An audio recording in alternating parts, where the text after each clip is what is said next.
আপনি কি জানেন যে রোজা আমরা আল্লাহর সন্তুষ্টির জন্য রাখি? সেই রোজার উপকারিতা আজ আধুনিক বিজ্ঞান একের পর এক আবিষ্কার করছে। রোজা কি শুধু ক্ষুধা সহ্য করা, নাকি এটি শরীর ও আত্মার এক অসাধারণ রিসেট সিস্টেম? চলুন ইসলাম ও বিজ্ঞানের আলোকে সত্যটা জেনে নিই। ইসলামিক দৃষ্টিতে রোজার ফজিলত আল্লাহ তাআলা কুরআনুল কারীম বলেন, তোমাদের উপর রোজা ফরজ করা হয়েছে যাতে তোমরা তাকওয়াবান হতে পারো। রোজা আমাদের শেখায় আত্মসংযম, ধৈর্য, আল্লাহ ভীতি, গুনাহ থেকে দূরে থাকা। সহিহ বুখারী ও সহিহ মুসলিমে কুদসি হাদিসে এসেছে, রোজা আমার জন্য আর আমি এর প্রতিদান দেব, অর্থাৎ রোজার সওয়াব সীমাহীন।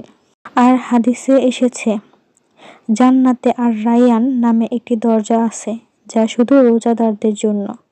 বৈজ্ঞানিকভাবে রোজা শরীরে কি করে? 1. অটোফেজি। শরীরের কোষ পরিষ্কার।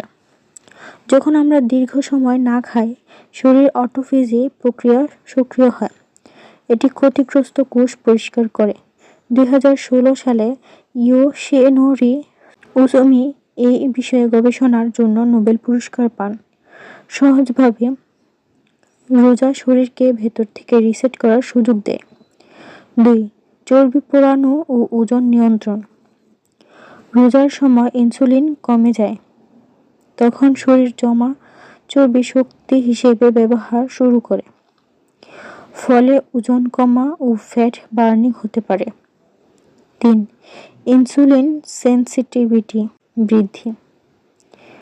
রোজা শরীরকে ইনসুলিনের প্রতি বেশি সংবেদনশীল করে তুলতে পারে। এটি টাইপ 2 ডায়াবেটিস ঝুঁকি কমাতে সহায়ক হতে পারে, তবে রোগীরা অবশ্যই ডাক্তারের পরামর্শ নেবেন। 4. হৃদ স্বাস্থ্য উন্নত। কিছু গবেষণায় দেখা গেছে ট্রাইগ্লিসারাইড কমতে পারে, এলডিএল কমতে পারে, এইচডিএল বাড়তে পারে, যা হার্টের জন্য ভালো।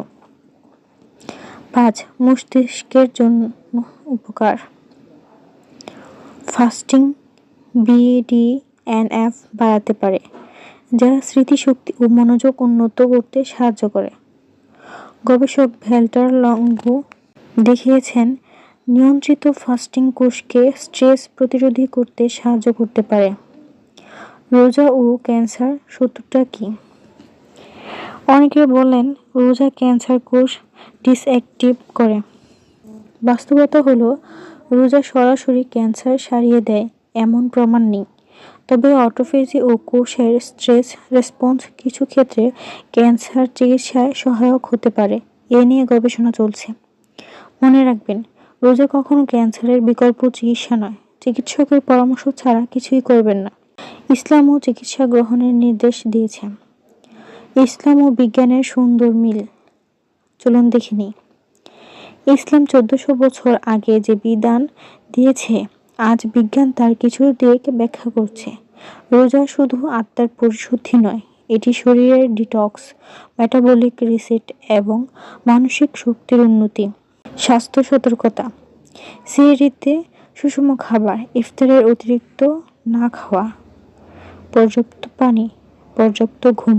বিশেষত গর্ভবতী, ডায়াবেটিস রোগী, কিডনি রোগী ডাক্তারের পরামর্শ নিন।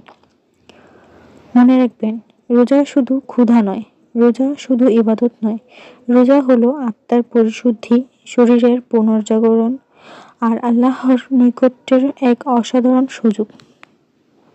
যদি ভিডিওটি উপকারী মনে হয়, লাইক দিন, শেয়ার করুন আর এমন ইসলামিক ও বৈজ্ঞানিক কন্টেন্ট পেতে সাবস্ক্রাইব করুন। আসসালামু আলাইকুম রহমতুল্লাহ।